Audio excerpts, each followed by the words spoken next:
안녕하세요. 피부대장 도블리TV의 도블리입니다. 오늘은 도블리가 생각했을 때 비추천하는 시술 5가지 정도를 한번 얘기를 해보려고 해요. 하지만 이 뿌띠 미용 계열이 누가 잘 안됐다고 해도 본인이 만족하면은 그거는 성공한 시술이고요. 아니면 이제 누가 봐도 괜찮아요.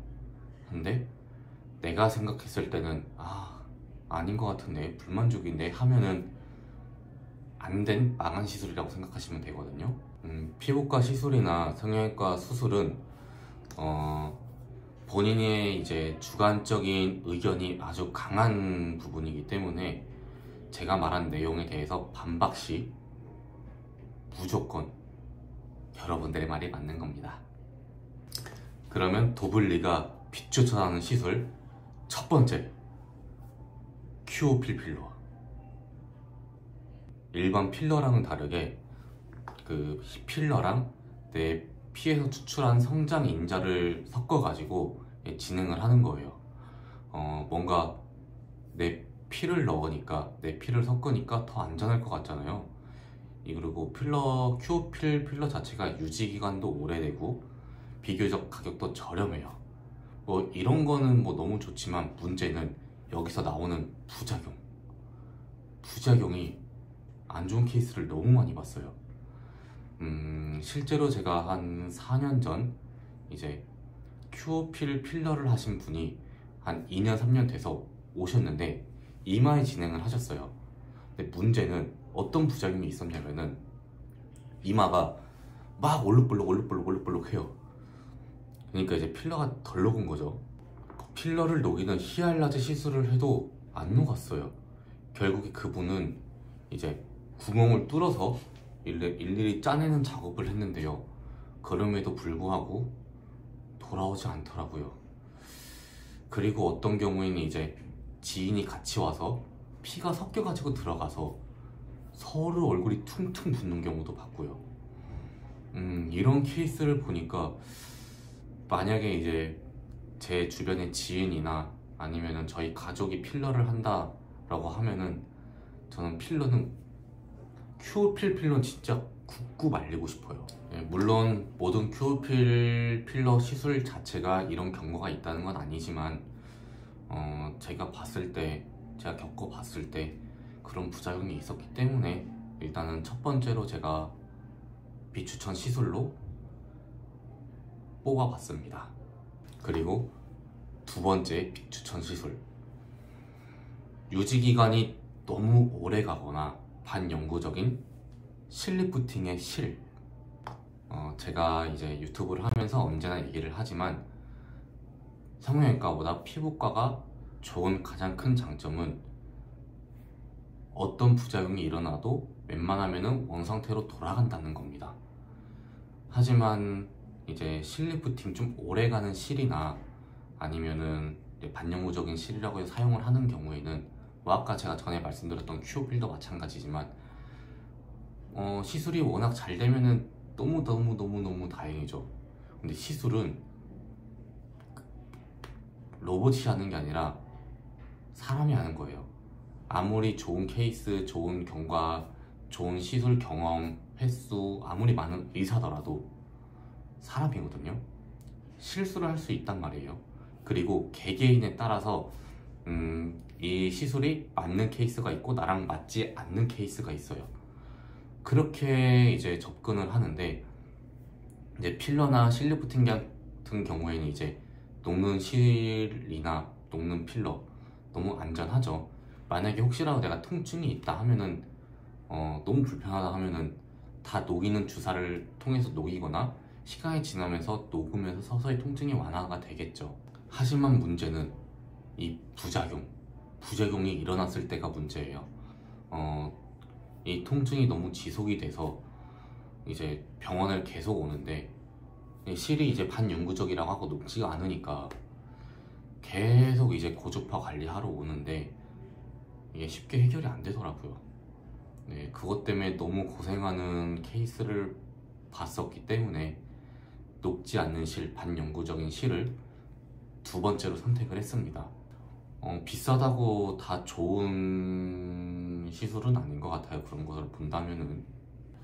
도블리가 비추천하는 시술 세 번째, 코필러. 필러는 수분으로 이루어진 말랑말랑한 젤리 같은 거예요. 쉽게 얘기해서 말랑말랑한 젤리 같은 건데, 이제 이마나 미간, 팔자주름, 턱, 뭐 볼 이런 곳에 시술을 하면은 이제 단점이 보완이 되니까 너무 좋겠죠.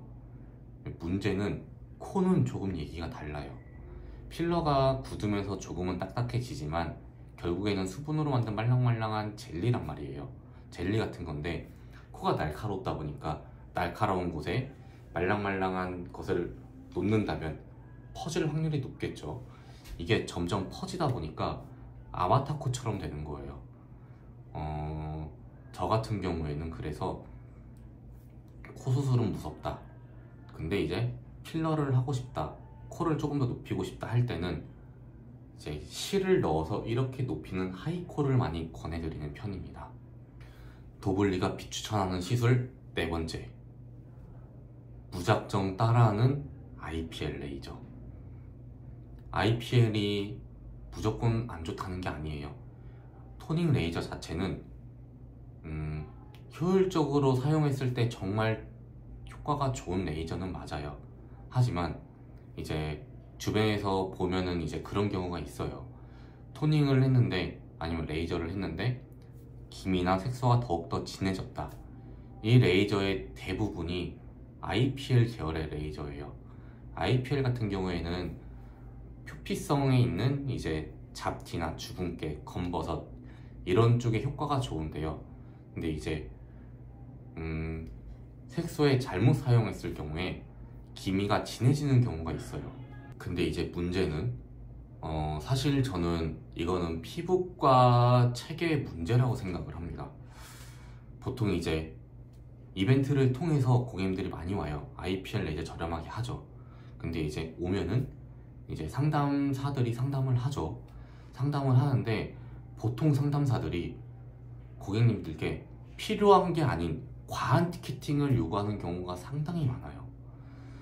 저도 강남에서 근무할 때 그런 경우를 많이 봤고요.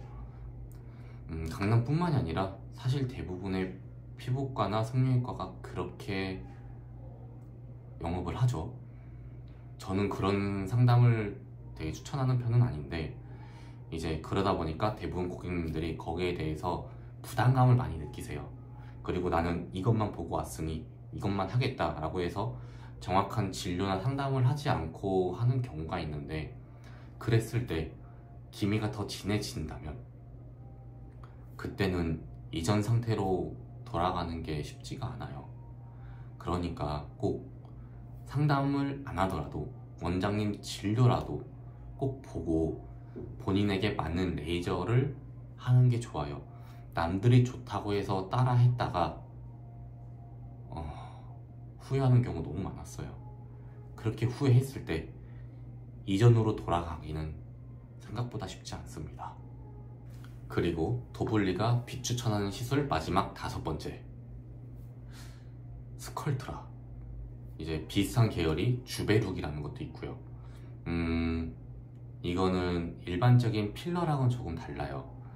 콜라겐 필러라고 해서 이제 안에서 콜라겐을 형성시켜줄 수 있게끔 이제 그런 제품이라고 할게요. 제품을 넣어주는 거죠.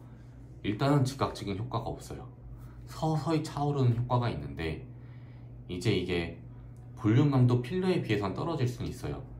근데 이것만의 장점이 자연스럽다, 유지기간이 오래된다. 하지만 제가 언제나 얘기하죠. 피부과는 녹고 없어지기 때문에 안전하다고. 이거에 대한 부작용은 너무 유지기간이 오래 걸려요. 예를 들어서 만약에 이쪽 눈 밑에 보통 많이 진행을 해요. 눈 밑에 시술을 진행했는데 울퉁불퉁해진다. 그랬을 때는 이게 녹는데 시간이 너무 오래 걸려요. 결국에는 필러를 넣어서 또 평평하게 완화시키는 방법밖에 없는데 만족도도 크게 떨어지는 것 같고요. 그래서 저 같은 경우에는 웬만하면은 사실은 이쪽을 권하고 싶지는 않아요. 네, 물론 뭐 개개인차가 있고 정말 좋은 케이스도 봤기 때문에 이제 본인에 맞춰서 본인 피부 컨디션 아니면은 꺼짐 형태에 맞춰서 진행하는 거는 좋다고 생각을 합니다. 그거에 대해서 오는 부작용이 저는 걱정이 되기 때문에 제 얼굴이 아니잖아요. 고객님들의 얼굴인데 조금 더 한 번, 두 번, 세 번, 네 번 생각해서 추천을 드려야죠. 네, 오늘은 이렇게 제가 근무를 하면서 이건 아닌데 하는 것들을 좀 알아봤는데요. 도움이 되셨나요? 만약에 제가 낸 의견에 막 댓글로 막 반박시 난 이거 좋았어 이거 좋았어요 해서 반박시에 여러분들의 의견이 맞습니다. 오늘도 피부대장 WTV 시청해주셔서 진심으로 감사드립니다. 우리 같이 슬기롭고 현명한 피부관리, 피부생활 진행해보아요. 그럼 다음에 뵙겠습니다. 안녕.